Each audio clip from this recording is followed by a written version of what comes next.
Red carpet, जे आत्ता गली boy साठी आलिया भट आणि रणवीर सिंग जे आत्ता तिकडे गेले ते मी 14 सालीच गेलो. ह्याचं मला अजूनही भारी वाटतं की मी तिथे त्यांच्या आधी मी गेलो होतो. तर तो आला वरती, विक्रम काकांना भेटला, छान काम करूया वगैरे असं त्यांची गळाभेट झाली आणि ऍक्शन म्हणले आणि विक्रम काकांच्या डोळ्यात पाणी. आणि मला असं झालं की हे कुठून येतंय.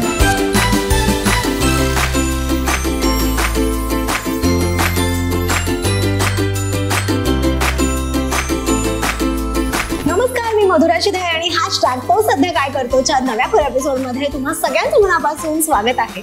आजच्या एपिसोड मध्ये आपल्या बरोबर एक असा कलाकार आहे ज्यांनी अभिनयाबरोबर शिक्षणामध्ये सुद्धा उंची गाठली आणि यशाचा आणखी एक किल्ला सर केला. माझ्या बरोबर आहे आपल्या सगळ्यांचा लाडका किल्ला फेम अर्चित देवधर. हाय अर्चित. हॅलो. कसा आहेस? मी मस्त, तू कशी आहेस? मज्जेत. आणि मस्त वाटतं यार मला तुला भेटून किती वर्षांनी. म्हणजे मी किल्ला ज्यावेळेस बघितला होता तो छोटा अर्चित कट्टू, आत्ताचा अर्चित किती म्हणजे चेहरा तुझा जरी सेम असला तरी सुद्धा किती फरक आहे यार. काय म्हणतेस, कसा आहेस? मी निवांत, जशी पुण्याची माणसं असतात तसा निवांत आहे. 1 ते 4च्या आपल्या वेळात इंटरव्ह्यू द्यायला पण. सो येस, आपल्या ज्या सेगमेंटचं नाव आहे तो सध्या काय करतो मला जाणून घ्यायचंय. तू सध्या काय करतोयस? किल्ल्यानंतर कुठे होतास तू मधल्या काळामध्ये? सोशल मीडियावरून मला काही गोष्टी कळल्या तुझ्याबद्दल, पण थोड्या अजून डीप मला ऐकायचंय तुझ्याकडून. सो सध्या काय चालू आहे? सध्या म्हणजे मी किल्लापासून सांगतो. तर किल्ला रिलीज होऊन ह्या वर्षी 10 वर्ष झाली. 26 जून 2015 साली किल्ला रिलीज झाला होता. ह्या वर्षी नुकतीच 10 वर्ष होत आहेत. आणि किल्ला शूट केला मी 7वीत, तो रिलीज झाला मी 9वीत असताना. मग 10वीचं वर्ष होतं, त्यामुळे एक टिपिकल घरामध्ये असते तशी अभ्यास कर अशी अपेक्षा होती. त्यामुळे 10वीत कुठला पिक्चर मी केला नाही. आणि थोडासा काय म्हणतो आजकाल डिल्युजनल जसा शब्द आलाय ना, तसा मी डिल्युजनल होतो 10वीत असताना की मला डॉक्टर व्हायचं होतं. आणि मला वाटलं मला जमेल, म्हणून मग मी 11वी-12वी सायन्स घेतलं. आणि मग लक्षात आलं की ह्यात काही आपला रस नाहीये. पण सायन्स घेतलं होतं त्यामुळे मला काही करता आलं नाही. म्हणजे मी कला मंडळ जॉईन केलं नाही SP कॉलेजमध्ये असून. पिक्चर तर लांबची गोष्ट, म्हणजे मी ऑडिशन पण दिली नव्हती 11वी-12वी. आणि 12वी नंतर मी इंग्लंडला गेलो. मला शेफ व्हायचं होतं असं मी ठरवलं. आणि मग तिकडे 4.5 वर्ष मी माझं बॅचलर्स करून आत्ता 2 महिन्यापूर्वी पुण्याला परत आलो. क्या बात आहे. सो आपला विषय जरी तो सध्या काय करतो असला तरी मला वाटतं किल्ल्याच्या निमित्ताने तू जास्त हायलाइट झाला.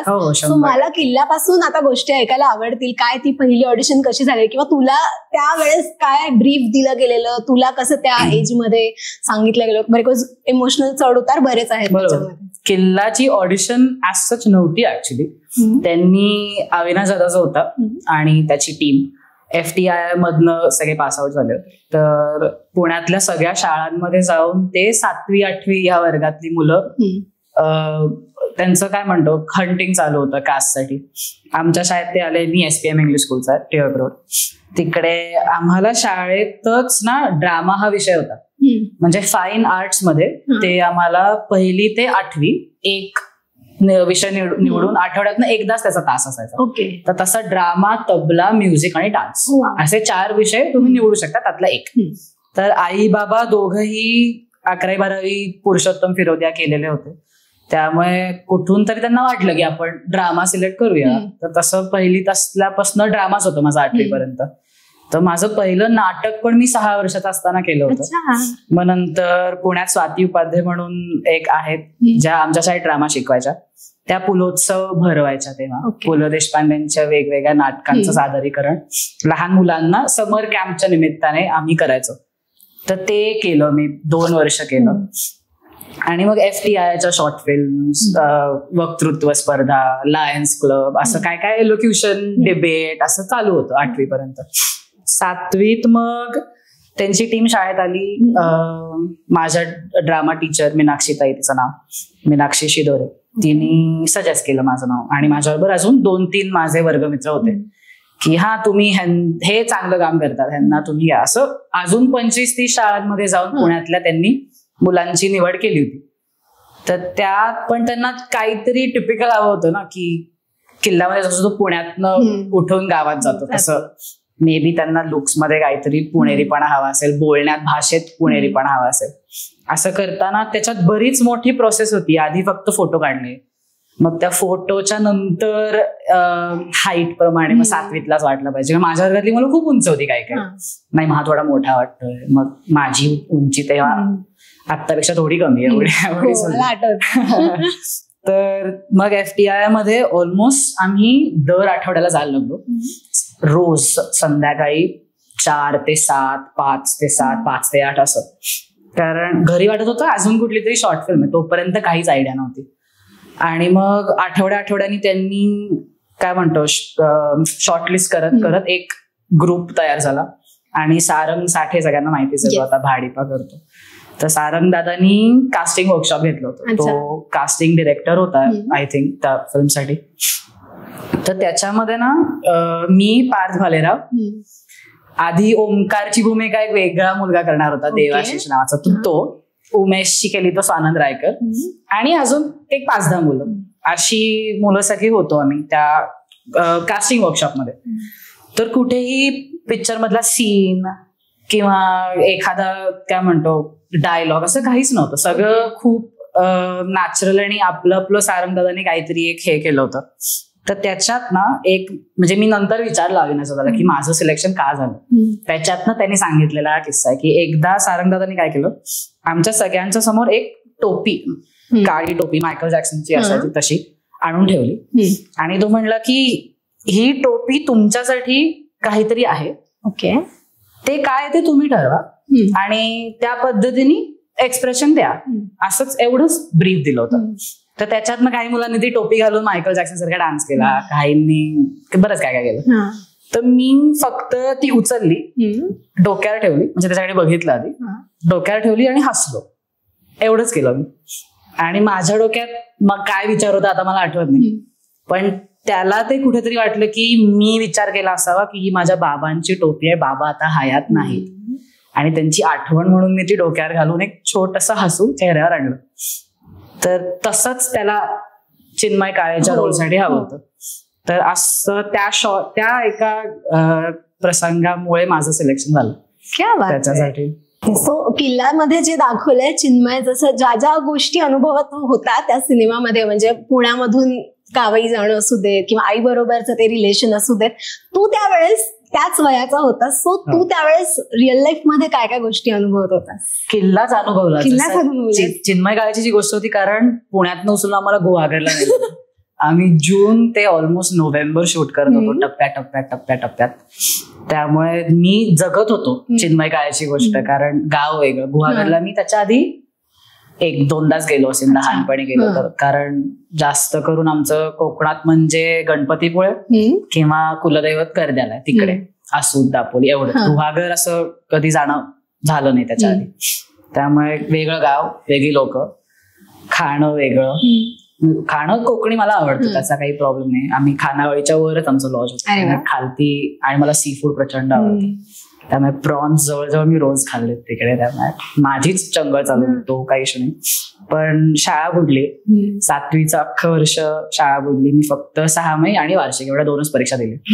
त्याच्यात मी म्हणजे शाळेनी पण परवानगी दिली, आमच्या पंडित मॅडम होत्या तेव्हा, त्या म्हणाने काही हरकत नाही करू दे. कारण ऋतिका श्रोत्री पण माझ्या शाळेत होती, मला 1 वर्ष सिनियर, आणि तिचं बरंच काय काय चालू होतं. ती तेव्हा एक सिरियल करत होती, एक पिक्चर झाला होता, त्यामुळे तिला परवानगी दिली होती. त्यामुळे मला नाही देणार असं त्यांना करताही आलं नसतं. त्यामुळे 7वीत तर मी शाळेत गेलोच नाही. 8वीत फक्त ते 2 परीक्षा देऊन. पण एका अर्थी मला मजा येत होती, कारण ना मला होमवर्क मिळत होता, ना क्लासवर्क कम्प्लीट करायचं, काहीच नव्हतं. फक्त एक प्रेशर होतं की चांगले मार्क दोन्ही परीक्षांमध्ये पाडायचे. 6 महिन्याला ते जमलं नाही मला, कारण मी काहीच अभ्यास केला, मी नव्हतो शाळेत. वार्षिक परीक्षेला चांगले मार्क पाडले, त्यामुळे घरच्यांचा पण आक्षेप नव्हता की तू कामच नाही करायचं, सगळं असं होऊ शकतो. ते झालं नाही माझ्या घरात. पण 7वी फिरतच होतो आम्ही, भटकत होतो, उन्हातानात शूट करत होतो, रात्री अपरात्री नाईट शेड्यूल वगैरे सगळं चालू होतं. आणि तेव्हा काही कल्पना नव्हती काय चाललंय, कोण काय करतंय. किती 11-12 वर्षाचं असताना कोणाला कळतं. जायचं, स्क्रिप्ट वाचायची, कॉल शीट बघायचं, किती वाजता उठायचं, ते उठवायचे पण आम्हाला. आणि सगळ्यांना लहान मुलांसारखं त्यांनी जपलं अख्ख्या टीमने आम्हाला. रात्री आम्ही 5 जण एकाच डॉर्ममध्ये झोपायचो. जेव्हा एकत्र शूटिंग असेल तेव्हा. मग रात्री जर दंगा गेला तर मग येऊन ओरडायचे, झोपा आता, उद्या 6ला उठायचं. किंवा मग माझं नाईट शूट लागायचं तर मग त्यांना झोपायला लागायचं. त्याला काम आहे, तुम्हाला नाही, तुम्ही झोपा, उद्या तुम्हाला उठायचंय, त्याला झोपायचंय असं. तर सगळ्यांनी खूप खूप काळजी घेतली आमची. पॅम्पर केलं. केल्यानंतर तू बरीच वर्ष मधली इथे नव्हता, सो त्यावेळेस त्याचं ठरवूनच केलं होतंस की तुला फक्त अभ्यासावरती फोकस करायचं होतं की तुला अभिनयापासून लांब जायचं? लांब नव्हतं जायचं कधीच, पण 11वी-12वी म्हणलं तसं सायन्स घेतलं होतं, त्यामुळे मला स्कोपच नव्हता. म्हणजे क्लासेस रोज असायचे, कॉलेजमध्ये प्रॅक्टिकल्स असायचे, मग तो क्रॅश कोर्स, मग मी नीट पण दिली, मी सीईटी पण दिली, त्यामुळे ह्या सगळ्यात मला अजिबात वेळ नव्हता. म्हणजे जेमतेम मी टाइमपास करू शकतो, त्यात शूटिंगला शक्यच नव्हतं. आणि कुठेतरी कसं होतं, आपण क्लाससाठी खूप फी भरतो, कोचिंग क्लाससाठी 1 वर्षाची 2 वर्षाची, कॉलेजची असतेच. मग ते असं झालं की आता भरलेत पैसे तर आता 2-3 महिने कुठे शूटला जाणार. आणि तेव्हा की आपल्याकडे नव्हती कॉन्सेप्ट की 1 महिन्यात पिक्चर रॅप केला आणि झालं. किल्लाचा अनुभवानं तरी खूप महिने चालला होता. त्यामुळे 10वीच्या वेळेला पण मी ऑलमोस्ट साईन केला होता पिक्चर, पण तो 10वी होती म्हणून मी नाही केलं. कारण मग पुढे चांगलं कॉलेज पाहिजे, मग सायन्सला ऍडमिशन मिळाली पाहिजे, मग ती मेरिटवर मिळाली पाहिजे, असं सगळे एक जे टिपिकल घरांमध्ये असतं ते संभाषण आधीच चालू झाली होती. मी म्हणाल ती कटकटच नको, कमी पडले. मग परत कारण झालं काय, पार्थच किंवा अजून कोणाचा तरी 10वीचा निकाल पेपरमध्ये आला होता, महाराष्ट्र टाइम्स आणि सकाळला. म्हणलं आपला असा 50-60% निकाल आला तर लोक फोन करतील घरी की काय एवढेच मिळाले. म्हणलं नाही, आता जर फोटो बिटो आला तर चांगलाच यायला पाहिजे. त्यामुळे मग मी 10वी 11वी काहीच केलं नाही. 12वी नंतर मी ते नव्हतंच, त्यामुळे मला तो स्कोप नव्हता. फोन खूप यायचे की ऑडिशन देणार का, मग मी सांगायचो की मी ऍक्च्युअली नाही आहे पुण्यात, इंग्लंडला असतो होता. अरे बापरे, असं राहायचं. तेव्हा मिस केलं असेल ना, पण इथे असताना सगळेजण अचानक ती मिळालेली ओळख, सगळेजण बघितल्यानंतर भेटायला येतात, फोटो काढणं. पण ते 12वी पर्यंत झालं, कारण रिलीज 9वीत झाला. 9वी 10वी 11वी 12वी 4-5 वर्षात थोडा कमी झाला होता रिस्पॉन्स रेट. म्हणजे जेव्हा रिलीज झाला तेव्हा मी सिग्नल वरती पण लोकांना थांबवून सेल्फी दिलेले पुण्यात. पण 11वी-12वी पर्यंत ते थोडंसं हे कमी झालं होतं, त्यामुळे तो असा काही मला इश्यू नव्हता की लोक विसरतात. म्हणजे ठीक आहे, असं इट इज काय म्हणतो त्याला, एक शेल्फ लाईफ असते. अजूनही माझी चालू आहे, त्यामुळे आय एम ग्लॅड. परदेशात गेल्यावर मी काहीच केलं. तिथे मी नाटकात काम केलं. तेच विचारायचं, इंग्लिश नाटकात. म्हणजे आमची युनिव्हर्सिटीची ड्रामा सोसायटी होती, कला मंडळ असं तसं होतं. मी त्याचा व्हाईस प्रेसिडेंट होतो. आणि मी इंग्लिश नाटक डिरेक्ट पण केलं, मी 5 नाटकांमध्ये काम पण केलं. आणि आम्ही आमच्याच प्रयोग भरवायचो, तिकीट विकायचो, हाऊसफुल करायचो. त्या तिकिटाच्या पैशातनं पुढच्या ह्याच्यासाठी प्रॉप्स वगैरे घ्यायचं, असं ठरलेलं होतं आमचं. त्यामुळे तो अनुभव म्हणजे काम चालू. एक्सप्लोर खूप केलंस तिकडे. किती वर्ष होतास तू युकेला? 4.5 वर्ष. सो 4.5 वर्षामध्ये काय काय एक्सप्लोर केलंस तिकडे जाऊन? मस्त. आणि काय शिकायला गेला होतास? शिकायला मी क्युलिनरी आर्ट्स आणि हॉस्पिटॅलिटी मॅनेजमेंट, बिझनेस मॅनेजमेंट अशी इंटिग्रेटेड डिग्री होती. आपल्याकडे हॉटेल मॅनेजमेंट असतं तसं तिकडे फक्त किचन रिलेटेड स्पेशलायझेशन होतं क्युलिनरी आर्ट्स, आणि त्यात बिझनेस मॅनेजमेंटची इंटिग्रेटेड डिग्री, अशी माझी BA ऑनर्सची डिग्री होती. आणि त्याला कसं म्हणतात तिकडे लर्न अँड वर्क असं कल्चर आहे. म्हणजे पार्ट टाइम काम करायची परवानगी पण असते बाय लॉ.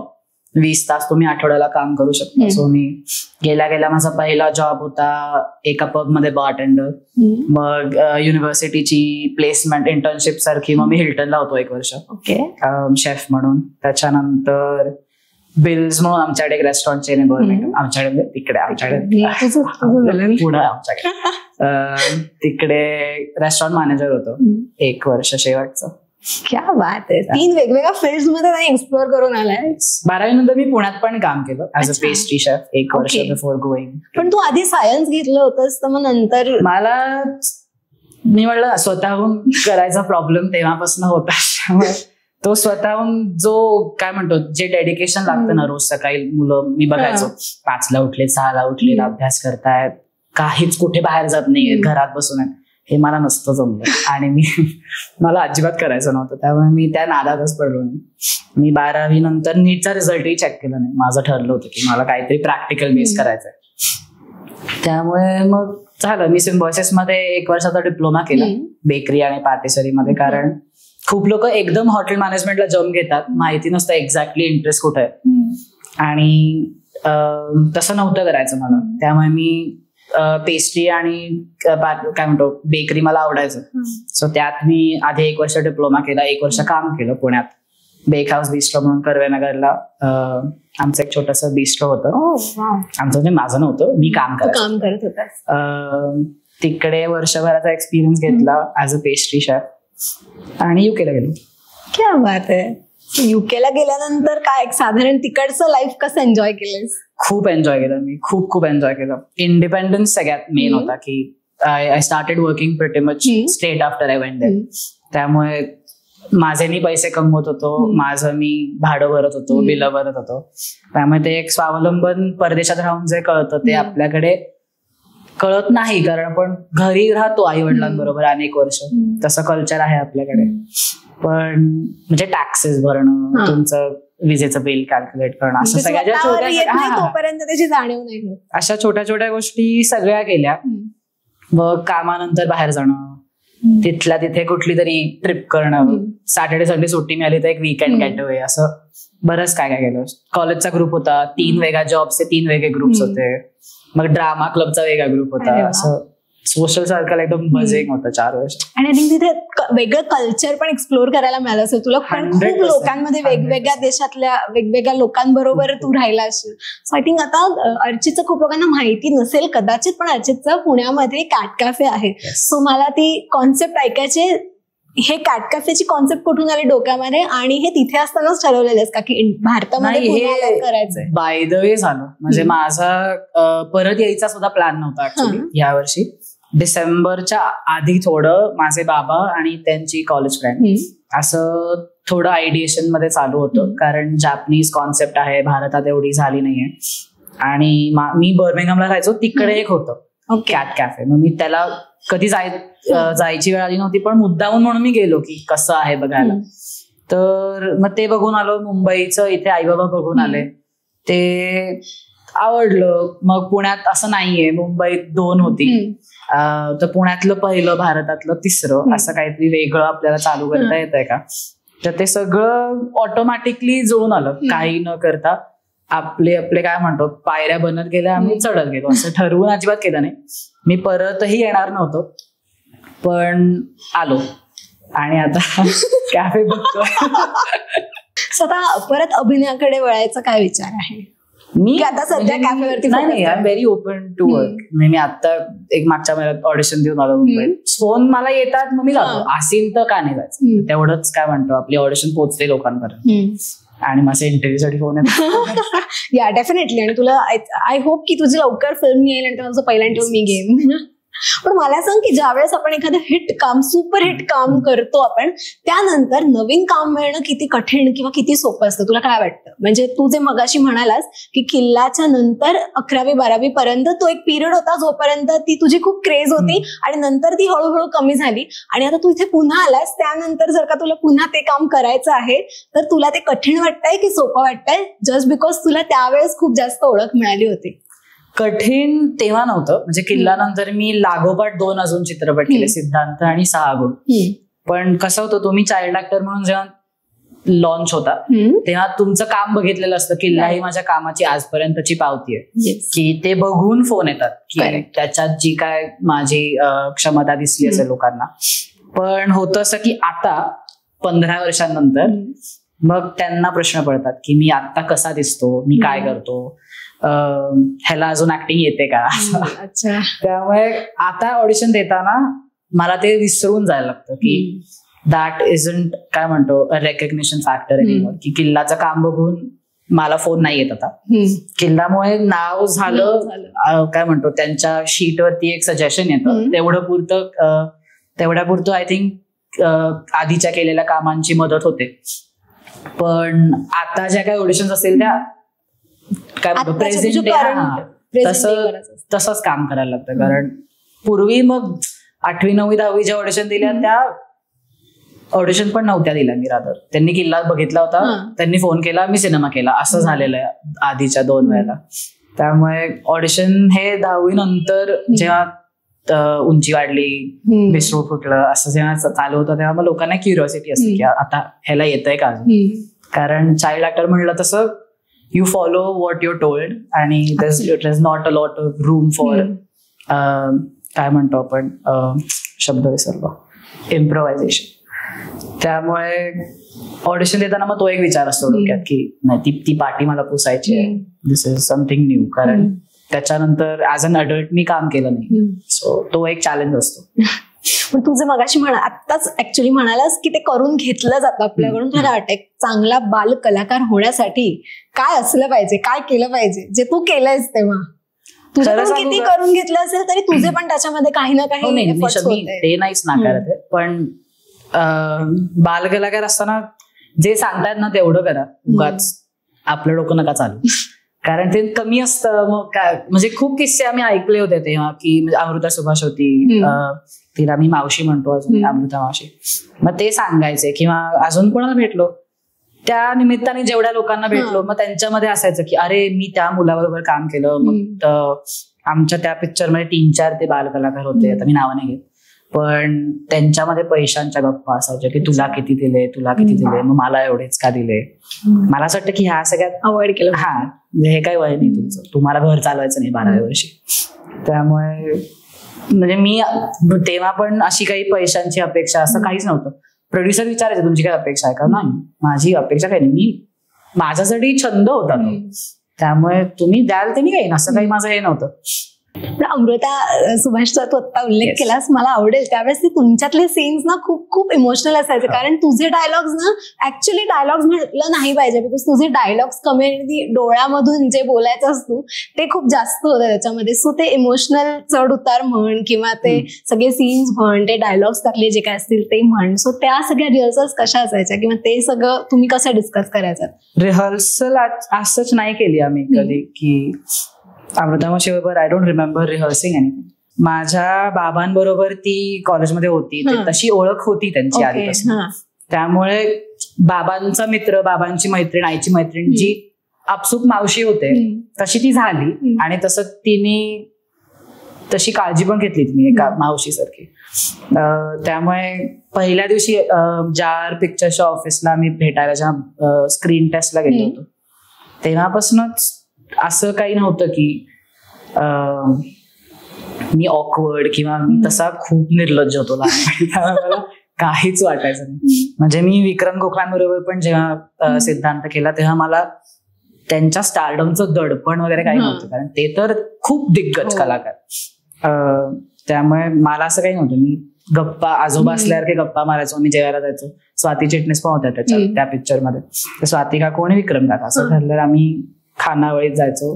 ते पण कोकणात झालं होतं शूटिंग सिद्धांताचं, त्यामुळे चंगळ खाण्याची होती आणि स्वाती काकूंना खायला प्रचंड आवडतं, खवय्या आहेत त्या. त्यामुळे वेगवेगळं काहीतरी रोज ट्राय करणं, क्रॅब आणि प्रॉन्स आणि आवडतं ते होतं.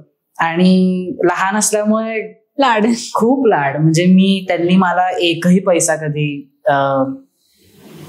मागणं नसतं आपल्यात, पण अपेक्षाही नव्हती. म्हणजे आईबाबांनी देऊन ठेवलेलं असायचं ना शूटिंगला, ते काही कायम बरोबर नसायचं. बरोबर, त्यांनी देऊन ठेवलेलं असायचं की असा कुठे बाहेर गेलास तर ऑफर कर, आणि मला वेडायस का ठेव खिशात वगैरे असं करून त्यांनी 2-3 महिने खायला घातलंय पोटभर. त्यामुळे ते बॉन्डिंग सगळ्यांबरोबरच माझं. मी तसा रुळतो लगेच, मला वेळ नाही लागत कोणाबरोबर मैत्री करायला.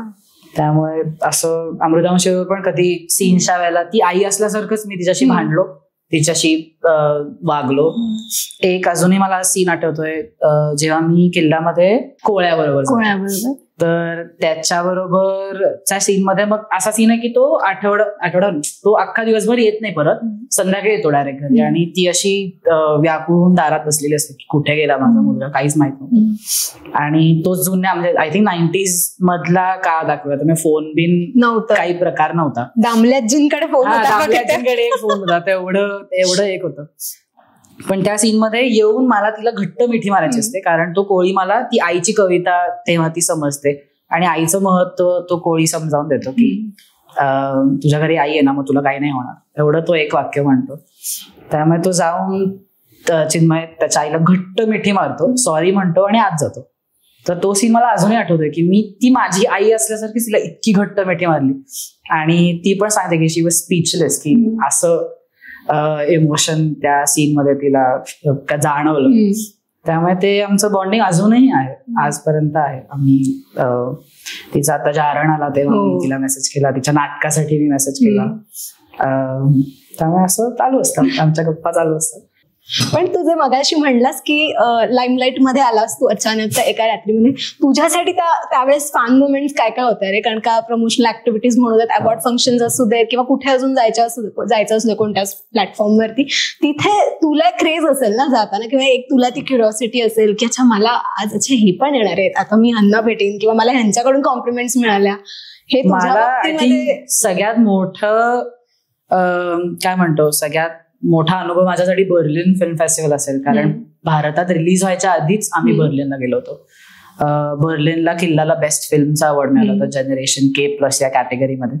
आणि तिकडे त्या प्रीमियरच्या दिवशी बर्लिन फेस्टिवलचा तो कार्पेट, रेड कार्पेट, जे आत्ता गली बॉय साठी आलिया भट आणि रणवीर सिंग जे आत्ता तिकडे गेले, ते मी 14 सालीच गेलो होतो. ह्याचं मला अजूनही भारी वाटतं की मी तिथे त्यांच्या आधी मी गेलो होतो तिकडे. पण तिकडे जवळजवळ पाऊण तास मी सह्या देत होतो तिकडच्या मुलांना. तिकडे आमचा पिक्चर बघायला जाण्यासाठी शाळेने सुट्टी दिली होती की तुम्ही हा बघा किल्ला, इंडियन फिल्म नवीन आली आहे. आणि त्यांच्याकडे इंटरनॅशनल फिल्म फेस्टिवल्स ना वेगळेच असतात. म्हणजे लाईव्ह किल्लाचं स्क्रीनिंग चालू होतं आणि असं आपल्याला समोर चित्रपट दिसतोय, आपल्या कानात त्यांनी हे दिलं होतं, हेडफोन्स दिले होते ज्याच्यात मराठी ऑडिओ चालू होता. ओके. आणि पडद्याच्या मागे एक बाई लाईव्ह जर्मन ट्रान्सलेट करून पिक्चर चालू असताना. वाव. आणि दॅट वॉज रिमार्केबल. म्हणजे मी असं हळूच हेडफोन काढले आणि मला फक्त जर्मन ऐकू येतंय. आणि त्याच्यानंतर त्यांनी आम्हाला सांगितलं की ते मागेच त्या बाई करत होत्या लाईव्ह ट्रान्सलेट. हे किती दाद देण्यासाठी गोष्ट आहे. म्हणजे आपल्यासाठी एवढं त्यांनी करावं की एक आखी स्क्रिप्ट ट्रान्सलेट करायची आणि त्यांना काय रेकॉर्ड करता आलं असतं नाही, पण त्या लाईव्ह बोलत होत्या. मग स्टेजवरती आम्हाला बोलवलं होतं, स्टेजवरती मुलाखत होती. प्रश्न आम्हाला जर्मन मध्ये विचारला जायचा, स्टेजवरती एक ट्रान्सलेटर आम्हाला इंग्लिशमध्ये सांगायचे, मग उत्तर आम्ही इंग्लिशमध्ये द्यायचं. ते त्या ट्रान्सलेट करून क्राऊडला, कारण लहान मुलं होती, सगळ्यांना इंग्लिश येतात असं नव्हतं ते. त्यामुळे मग त्या सगळ्या ऑडिटोरियम मध्ये असलेल्या मुलांना जर्मन मध्ये ट्रान्सलेट करून आमचं उत्तर सांगायचं. असा तो एक वेगळाच इंटरव्ह्यूचा अनुभव तेव्हा आम्ही आला. पण त्याच्यानंतर त्याच्या एवढी फॅन मोमेंट माझी कुठलीच नव्हती. त्यामुळे त्याच्यानंतर सगळं नॉर्मल वाटायला, सह्या देणं, सेल्फी देणं. त्या इन्सिडेंट नंतर त्याचं नाविन्य गेलं होतं. अच्छा हे होतं असं झालं होतं. मग ते हळूहळू जेव्हा कमी होत गेलं तेव्हा थोडंसं बरं पण वाटायला लागलं. कारण म्हणजे शाळेतनं मी घामट्ट होऊन मळकट होऊन सिग्नलवरती उभा आहे आणि तुम्ही मला सेल्फी मागताय आणि मला झालं की का आत्ता का मागताय तुम्ही मला. पण नंतर त्याचीच गंमत वाटायला लागली की तो कुठेतरी कोणाकडे तरी असेल राजाराम पुलावर काढलेला असेल. तू निगेटिव्ह साईड पण तितकीच अनुभवलीस, जेवढं तू छान प्रेम आणि यश अनुभवलंस तेवढं निगेटिव्ह म्हणजे पर्सनली की मला इतकी त्याची सवय होऊ लागली की घरातनं बाहेर पडताना मी विचार करायला लागलो की काय कपडे घालू. अच्छा. Social pressure. 12व्या वर्षी मला नव्हतं हे हवं, पण ते म्हणजे होत गेलं आपोआप. त्यामुळे ते नसतं झालं तरी चाललं असतं की हा विचार एवढ्या लहान वयात मुलांना नाही करायला लागला पाहिजे. करेक्ट. की जाताना आपण काय कपडे घालतोय, लोकांना काय वाटेल की आपण असे कपडे घालून बाहेर गेलो. त्यामुळे ते म्हणजे चांगल्यासाठी होतात काही गोष्टी. तसा मी अजूनही विचार करतो मी काय कपडे घालून बाहेर जाऊ. असं नाही की कोण फोटो काढणार आहे, पण प्रेझेंटेबल आपण राहावं हे लहानपणापासून मला कळलं. म्हणजे त्याचे प्रोज आणि कॉन्स दोन्ही आहेत. पण इतक्या लहान वयात कपड्यांचं प्रेशर, की बाहेर जाताना आपण फोटो काढतो, एक्झॅक्टली सगळं.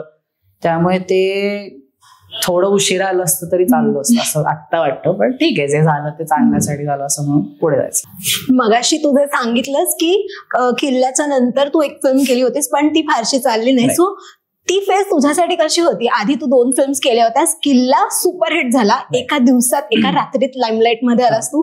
कट्टू एकदम जी त्याच्यात लगेच फिल्म आली, तो फारसा सिनेमा तो चालला नाही. सो 2 वेगवेगळ्या फेजेस तू अनुभवल्या होत्यास एका पाठोपाठ एक. सो ते काय म्हणतात, एक जो तो एक्सेप्टन्स यावा लागतो आपल्यामध्ये, ती फेज तुझ्यासाठी कशी होती? सिद्धांत आधी आला, किल्लाच्या 1 महिना आधी, 29 मे 2015 साली सिद्धांत रिलीज झाला. आणि तो ना मला तेव्हा खूप भारी वाटायचं, कारण तो नवलखांचा होता ज्यांनी फॅन्ड्री पण प्रोड्यूस केला होता आणि फॅन्ड्री खूप चालला होता. त्यामुळे नवलखा आर्ट्स नावाची काय त्यांची प्रोडक्शन कंपनी होती. दे वर फेमस की ह्यांचा पिक्चर फॅन्ड्री चालला होता आणि शाळा पण त्यांचा होता. त्यामुळे प्रोडक्शन हाऊस चांगलं होतं आणि स्टारकास्ट पण आमची तगडी होती सिद्धांतची. त्यामुळे मला तर, मी लहान होतो तरी म्हणजे, पण मला वाटलं की काय हा हिटच होणार picture, there is no other scope. कारण विक्रम गोखले, स्वाती चिटणीस, सारंग साठे, गणेश यादव, किशोर कदम, अजून कोण होतं, तगडे कलाकार, एक से एक ना. म्हणजे ज्यांना लहानपणापासून मी बघितलंय, माझ्या आईनी सुद्धा विक्रम काकांना लहानपणापासून बघितलं, इतके दिग्गज कलाकार होते. पण तो समहा एवढा नाही चालला. म्हणजे मला त्या सगळ्यात जास्त वाईट तेव्हा कशाच वाटत होतं, तर सिद्धांताच्या वेळेला चला हवा उद्याला नव्हतं गेलो त्याला जायला नव्हतं मिळालं आणि सगळ्या प्रोड्युसरशी भांडत होतो की नाही मला जायचं, असं नका करू. पण तेव्हा पण त्या तारखा जुळून नव्हत्या आल्या. त्यामुळे चला हवा उद्याचा तो एपिसोड आमचा चुकला. त्याचं सगळ्यात जास्त वाईट मला वाटलं होतं की यार तिथे नाही जाता.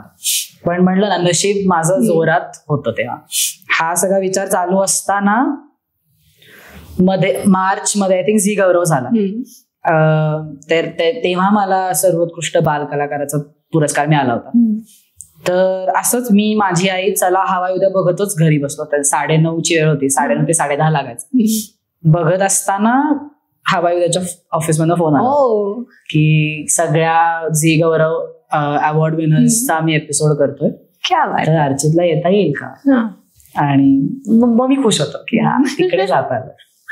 आणि आता चला हवा उद्या परत चालू झालेलं आहे. सो आता तू ऑडिशन पण दिलेस. सो आय होप की डॉक्टर सांभाळतो की प्लीज मला फोन करा. मस्त वाटलं मला अशी गप्पा मारून, आणि वेळात वेळ काढून तू आलास इथे गप्पा मारल्यास, खूप मस्त वाटलं. आणि आय होप की लवकरात लवकर त्या ऑडिशनचं काहीतरी होईल आणि ऑटोमॅटिकली तू पुन्हा एकदा मला फोन येऊ दे. येस, आणि ऑटोमॅटिकली छान प्रोजेक्ट येत राहतील. येस, आणि पहिले तुझे सगळे जे प्रोजेक्ट पहिले इंटरव्ह्यू मी घेणार आहे तुझे. सो येस, आणि वेळात वेळ काढून आल्यास त्याबद्दल थँक्यू तर आहेस. पण हे VSB कडून तुला एक छान छोटेस ऑल द व्हेरी बेस्ट, आणि भेटत राहू पुन्हा पुन्हा. आणि लवकरात लवकर आम्हाला बघायचंय तुला नवीन नवीन प्रोजेक्ट्स मधून. So all the best. आणि तुझ्या कॅफे बद्दल जाता जाता जर का सांगितलं सगळ्यांना तर नक्की पुण्यातलं आपलं पहिलं कॅट कॅफे आहे, 9 लाईव्स कॅट कॅफे म्हणून, फर्ग्युसन कॉलेज रोडच्या ऑपोजिट साईडला गणेशवाडीमध्ये. सगळ्यांनी नक्की या आमच्या 13 छोट्या छोट्या मैत्रिणींना भेटायला. आणि आम्ही दर बुधवारी गेम नाईट्स पण ऑर्गनाईज करतो 18 ते 25 वयोगटासाठी. एकटे या, मित्रांना घेऊन या, गर्लफ्रेंड्सना घेऊन या, बॉयफ्रेंड्सना घेऊन या. एक काय म्हणतो सोशल इंटरॅक्शन आणि कनेक्शन, नेटवर्किंग साठीचा हा इव्हेंट आहे. तुम्ही नवीन मित्रमैत्रिणी बनवा आणि एक छोटीशी आपली कम्युनिटी तयार व्हावी, असा त्याचा मागचा उद्देश आहे. क्या बात आहे. Thank you so much. Thank you very much. Thank you. Rasika हो, कलाकृती मीडिया म्हणजे मनोरंजनाची लयलूट.